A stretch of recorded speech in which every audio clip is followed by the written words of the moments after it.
जय श्री गणेश दोस्तों। हमारी आज की कहानी का नाम है मर्जी। कहानी अच्छी लगे तो प्लीज़ चैनल को सब्सक्राइब कर लीजिएगा। अब शुरू करते हैं कहानी। मानसी सारा काम खत्म कर अपने कमरे में सोने ही जा रही थी कि सासू माँ गरिमा जी की आवाज़ आई, अरे बहू जरा इधर आना। तो मानसी काफ़ी थक चुकी थी, उसे नींद भी बहुत आ रही थी। आखिर रात के 11 बज चुके थे। वो सुबह 5 बजे की उठी हुई थी। उसके बाद तो बिल्कुल आराम ही नहीं मिलता था। बस उसे तो ऐसा लग रहा था कि अब जाकर सीधे अपने कमरे में सो जाए। लेकिन गरिमा जी ने बुलाया था तो उनके कमरे में तो जाना ही था। नहीं तो छोटी छोटी बातों को पकड़ने वाली गरिमा जी बखेड़ा खड़ा कर देती और फिर खुद चैन से सो जाती। पर मानसी की तो नींद खराब हो जाती। मानसी जब उनके कमरे में गई तो देखा पति राघव, देवर मनीष भी वहीं बैठे हुए थे। उन दोनों को वहां देखकर एक पल के लिए तो दरवाजे पर ही उसके पैर ठिठक गए। तीनों माँ बेटे एक साथ बैठे हुए हैं, जरूर कोई ना कोई बात हुई है। शायद तीनों उससे पूछताछ करने के लिए यहाँ बैठे हैं। जब भी तीनों गरिमा जी के कमरे में एक साथ बैठे होते हैं और उसी समय मानसी को उनके कमरे में बुलाया जाता है, इससे जाहिर हो जाता है कि मानसी ने कोई ऐसा काम कर दिया है जो उन लोगों की मर्जी के खिलाफ था और अब उससे पूछताछ की जाएगी। पिछले 5 महीने में मानसी इस बात को अच्छे से जान चुकी थी, क्योंकि उसके सामने कभी कोई बात नहीं की जाती थी।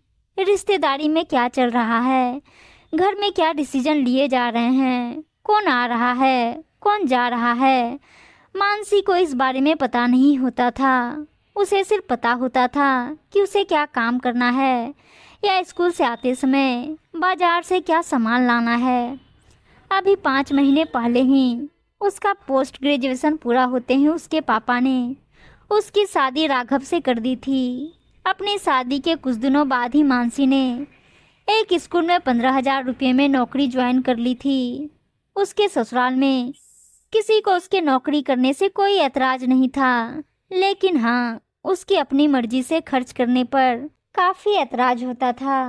उनके अनुसार पैसे टकों का रख रखाव करना मानसी को नहीं आता था। जब उसे पहली सैलरी मिली थी तो उसमें से कुछ पैसों की उसने मिठाई खरीदी थी और साथ ही गरिमा जी के लिए एक साड़ी खरीद कर लाई थी। जब उसने खुशी खुशी साड़ी जाकर गरिमा जी को दिखाई तो तब गरिमा जी ने कुछ नहीं कहा। रात को खाने के साथ सबको उसने मिठाई भी परोसी और सबने खा भी ली। लेकिन रात को वो अपना काम निपटाकर अपने कमरे में जा रही थी, तब गरिमा जी के कमरे में उसे बुलाया गया था। तब भी राघव और मनीष उनके साथ उनके कमरे में ही थे। गरिमा जी मुंह फुलाए पलंग पर बैठी हुई थी, जबकि दोनों बेटे उनके पास ही खड़े हुए थे।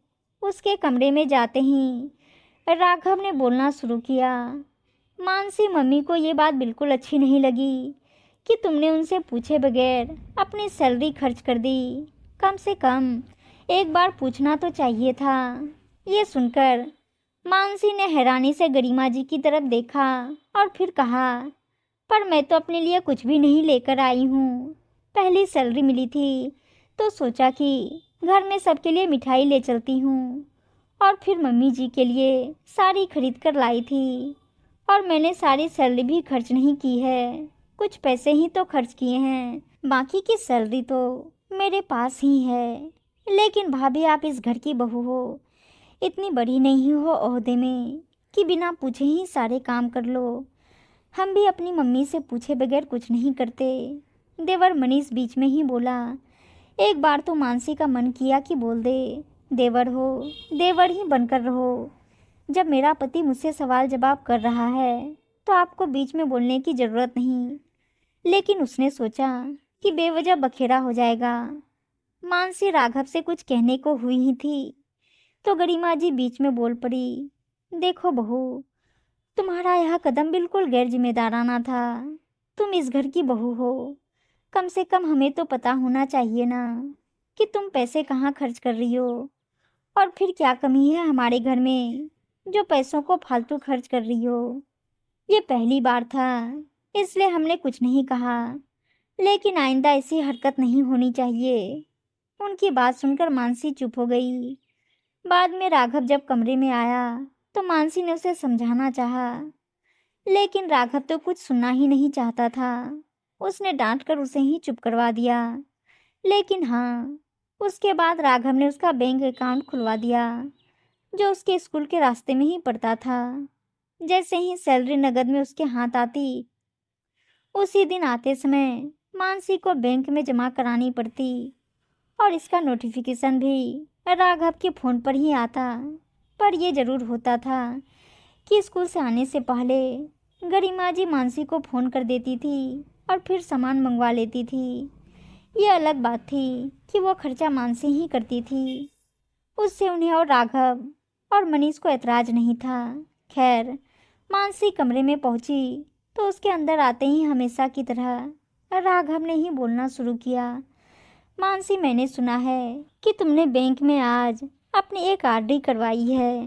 ये सुनकर मानसी पहले तो हैरान रह गई कि आखिर राघव को कैसे पता चला। फिर उसे याद आया कि राघव के मोबाइल पर ही तो नोटिफिकेशन आया होगा। अभी वो सोच ही रही थी कि राघव ने कहा, मानसी मैं तुमसे पूछ रहा हूँ, तुमने बैंक में आज एक आरडी करवाई है। मेरा दोस्त राजेश वहीं काम करता है। वो बता रहा था कि तुम आज बैंक गई थी एक नई आरडी खुलवाने के लिए, और हर महीने की 5,000 रुपये की आरडी करवा कर भी आ गई। ये सुनकर मानसी ने कहा, हाँ, मैंने आज ही एक आरडी करवाई है। ये सुनकर राघव नाराज होता हुआ बोला, तुमसे मना कर रखा है ना कि अपनी मर्जी से पैसे मत खर्च किया करो। अरे तुम्हें कुछ पता तो है नहीं, बस अपनी मर्जी से आरडी करवा कर आ गई। एक बार पूछना भी मुनासिब नहीं समझा। राघव, मैंने ये सोचकर आरडी करवाई है कि ये भी सेविंग ही तो है, और मुझे इसके बारे में सब पता है। मैंने सोच समझकर ही तो आरडी करवाई थी। अच्छा, आपके पैसे सेविंग में ही थे। आपसे हम कौन सा खर्चा करवाते हैं जो आप बिना पूछे आरडी करवा कर आ गई। एक तो वैसे ही आप अपनी सैलरी अकाउंट में लेने की जगह नगद लेती हो, और ऊपर से बिना पूछे ये सब कर देती हो। अब की बार मनीष बीच में बोला, पर मानसी ने उसे जवाब देने की जगह राघव से कहा, आरडी भी तो एक तरह का इन्वेस्टमेंट ही है। एक निश्चित अंतराल के बाद आपको पैसा इकट्ठा मिल जाता है, इसमें गलत क्या है। ऊपर से आपको ब्याज भी मिलेगा। मुझे तो इसमें कोई बुराई नज़र नहीं आ रही है, उल्टा बचत ही हो रही है। हाँ, तुमसे कौन सा खर्चा करवा रहे हैं हम, जो बचत नहीं होती है। बचत के नाम पर कुछ भी कर रही हो। अरे हमारी तो हिम्मत भी नहीं होती थी कि अपनी मर्जी से पैसा खर्च कर दें। अरे औरतों की आदत होती है पति से छुपकर पैसा रखने की, लेकिन हमारी तो वो भी हिम्मत नहीं होती थी। लेकिन यहाँ इन्हें देखो, ये सब औरतों के बस की बात नहीं होती है। अब की बार गरिमा जी बोली।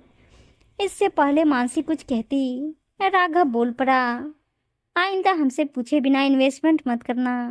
तुम्हें कुछ पता तो है नहीं, बस बेवजह पैसे खर्च करवा कर आ जाती हो, और साथ ही साथ अपने बैंक के सारे डॉक्यूमेंट हमें दे दो। कोई ज़रूरत नहीं है तुम्हें कोई एटीएम पासबुक अपने पास रखने की। आखिर कितनी बार विश्वास करें तुम पर, और हो सके तो अपनी सैलरी सीधे अकाउंट में लेना शुरू करो। ये सुनकर मानसी हक्की बक्की सी खड़ी रह गई। पर राघव फिर बोला, अब खड़ी खड़ी देख क्या रही हो, जाओ अभी ला कर दो मुझे तुम्हारा एटीएम और पासबुक। ये तो अच्छा है कि मेरे मोबाइल से सब कुछ कनेक्ट है और नोटिफिकेशन आ जाते हैं, नहीं तो तुम तो घर बर्बाद करके आ जाओ। मैं कोई पासबुक या एटीएम कार्ड तुम्हें नहीं दे रही हूँ राघव। मैं कमाना जानती हूँ तो अपने पैसों को इस्तेमाल करना भी जानती हूँ। मुझे पता है बचत करने के लिए मुझे क्या क्या करना पड़ेगा। पढ़ी लिखी हूँ, इतनी तो समझ है मुझ में। मानसी के मना करने पर तीनों ज़्यादा गुस्सा हो गए। तब गरिमा जी बोली, बहू तुझे समझाया ना कि ये सब औरतों के बस की बात नहीं है। इतनी सी बात तेरे दिमाग में घुस नहीं रही है जो बेवजह बहस किए जा रही है। माफ़ करना मम्मी जी, आप लोग ही कहते हो ना कि आपके बेटे आपसे पूछे बगैर 1 रुपया खर्च नहीं करते। आप भी तो एक औरत ही हो, फिर आप कैसे ये कह रही हैं कि ये औरतों के बस की बात नहीं।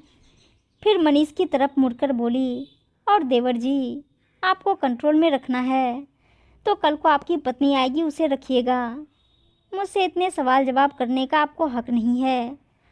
और फिर राघव से बोली, मैं कोई एटीएम कार्ड या पासबुक नहीं दे रही हूँ, बस कह दिया मैंने। मुझे भी अच्छे से पता है कि बचत कैसे की जाती है। कहकर मानसी कमरे में चली गई। पीछे तीनों एक दूसरे की शक्ल देखते रह गए। दूसरे दिन मानसी ने अपना मोबाइल का नंबर अपने अकाउंट से कनेक्ट करवा दिया तो नोटिफिकेशन अब उसके मोबाइल पर आने लगे। इससे भी राघव और नाराज़ हो गया, लेकिन मानसी ने किसी को मनाने की कोशिश नहीं की। हालांकि धीरे धीरे सब सामान्य हो गया, लेकिन इस मामले में यदा कदा मानसी को ताने सुनने को मिल जाते थे। पर अब मानसी ने इग्नोर करना सीख लिया था और अपनी मर्जी से जीना भी। जैसे ही इस बारे में बात होती तो मानसी उठकर अपने कमरे में चली जाती थी। पीछे सब बड़बड़ा कर रह जाते थे। उम्मीद है दोस्तों कहानी अच्छी लगी होगी, और अच्छी अच्छी कहानियाँ सुनने के लिए चैनल को सब्सक्राइब और वीडियो को लाइक शेयर ज़रूर कर दीजिएगा। धन्यवाद दोस्तों।